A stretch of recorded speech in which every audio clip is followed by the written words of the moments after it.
Matapos ang ilang araw na pananahimik, Rico Blanco nag-post sa kanyang social media, sa kanyang mismong Facebook at narito ang kanyang naging bahagi kung saan may mga photo kasama ang ilan sa mga taong malalapit sa kanyang puso.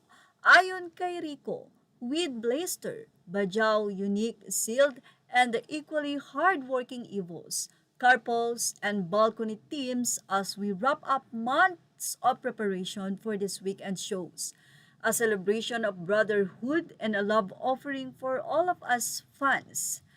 Forever humbled and grateful to the boys for the opportunity to be part of their journey. Matatandaan na ilang araw matapos mag-post si Paolo Valenciano ang naging direktor ng JBL concert kung saan si Rico Blanco ay isa sa magpe-perform, ay narito ang naging pahayag ni Paolo na gumulantang sa social media.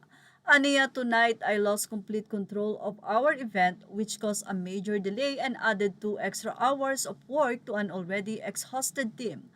I sincerely apologize to our client JBL and to my brothers from Cup of Joe who had to pick up by motorcycles in traffic jams just to make their new call time. This was my first year with JBL Soundfest, so I found this incredibly frustrating.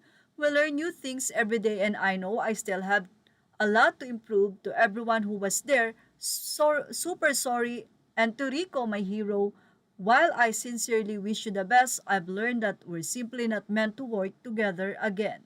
Sa kabila ng naging post na ito ni Paolo Valenciano, ay tila 95% ng netizen ang hindi naniniwala at pumabor kay Rico, lalo na nga't hindi sumasagot si Rico sa mga issue. At sa naging post na ito ni Rico, marami ang natuwa dahil sa ilang araw na pananahimik, at least ay narinig na raw nila si Rico.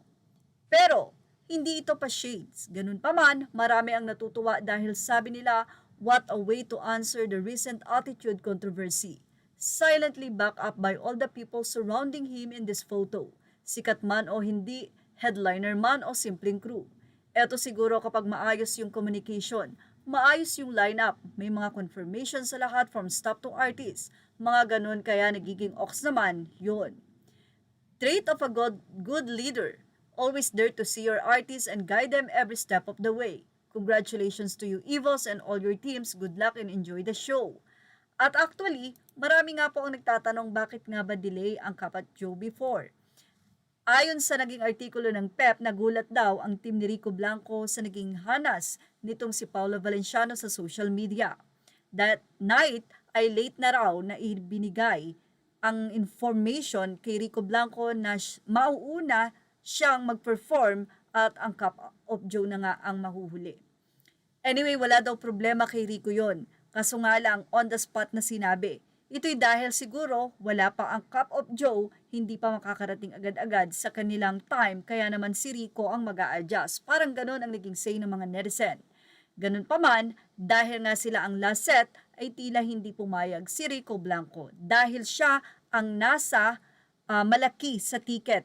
Makikita doon na si Rico Blanco ang nasa huli, kaya naman expected ng mga viewers na siya ang huling magpe-perform.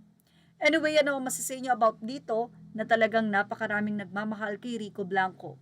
Mali nga ba ang naging aksyon ni Paolo Valenciano sa social media? Yan ang ating Showbiz Love Update. Images are all credit to the rightful owners. Thank you for watching Showbiz Love.